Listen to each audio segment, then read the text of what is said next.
మొదటి అధ్యాయం 5వ వచనములో క్రీస్తు యొక్క శ్రమలు మా యందు ఎలాగున విస్తరించుచున్నవో అలాగే క్రీస్తు ద్వారా ఆదరణ మాకు విస్తరించుచున్నది అని చెప్పేసి అపోస్తుడైనటువంటి పౌలు రాస్తూ ఉంటాడు. క్రీస్తు ద్వారా ఆదరణ దొరుకుతుందట.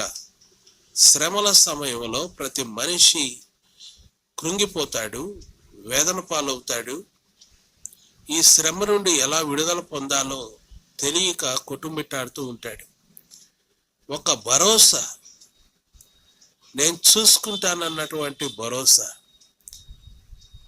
నేను సహాయం చేస్తానన్నటువంటి భరోసా కోసం ప్రతి మానవుడు ఎదురు చూస్తాడు.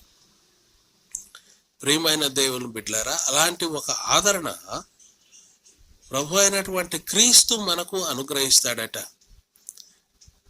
నేను చాలాసార్లు గమనించాను,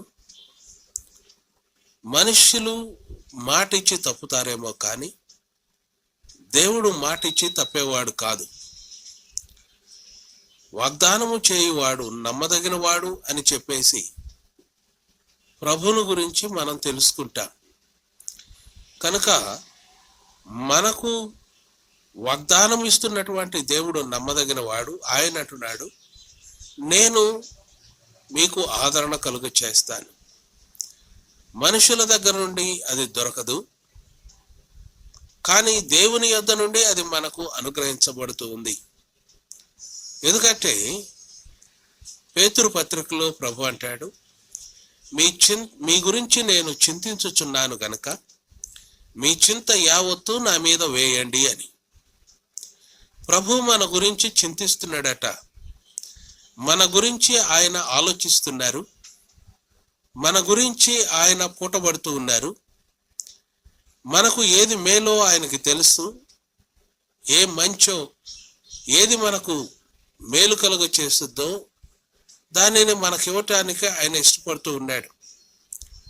కనుక ప్రియమైనటువంటి దేవుని బిడ్డలారా, బిడ్డల బాగోగుల గురించి తల్లిదండ్రులు ఎలాగో ఆలోచిస్తారో అలాగే మన గురించి కూడా మన తండ్రి అయినటువంటి దేవుడు ఆలోచిస్తూ ఉన్నాడు. మన గురించి పూటబడుతూ ఉన్నాడు. శ్రమల్లో ఆయన నిన్ను విడిచిపెట్టబోవటం లేదు.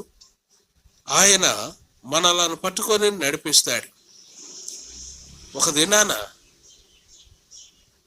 దేవుడు మనిషి ఇద్దరు కలిసి ఒక సముద్రపు ఒడ్డున నడుస్తూ వెళ్తున్నారట. కాళ్ళ కింద ఇసుక మెత్తగా ఉంది. చక్కగా నడుచుకుంటూ పోతున్నారు. దేవుని ముద్రలు అలాగే మనుషుని పాదముద్రలు పడుతూ ఉన్నాయి, 2 జతలుగా.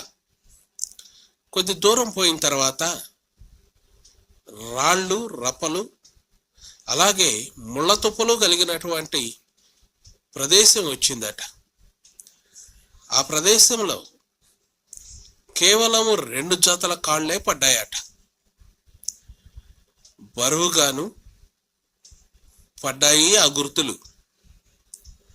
ఆ తర్వాత అవి దాటిన తర్వాత మరలా 2 జతల పాదాలు పడుతూ వచ్చాయి ముద్రలు.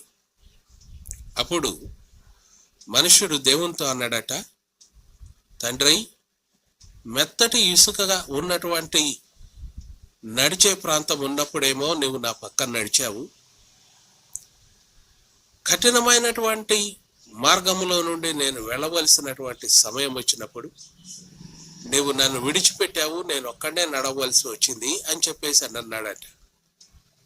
అప్పుడు దేవుడు అన్నాడట, లేదు నా కుమారుడా, ఆ సమయమందు నీ పాదాలకు రాళ్ళు, రప్పలు తగిలి ముళ్ళుగుచ్చుకొని ఎక్కడ బాధపడతావో అని ఆ సమయమందు నేను నిన్ను ఎత్తుకొని నడిచాను. కావాలంటే చూడు, ఆ సమయమందు నా పాదముద్రలో బరువు వల్ల ఎంత లోతుగా పడ్డాయో అని చెప్పేసి అని అన్నారట. దీన్ని బట్టి మనకు అర్థమయ్యేటువంటి విషయం ఏంటంటే, దేవుడు మనలను విడిచిపెట్టబోవటం లేదు. నేను నిన్ను విడువను, ఎడబాయను అని చెప్పిన మాట సత్యం.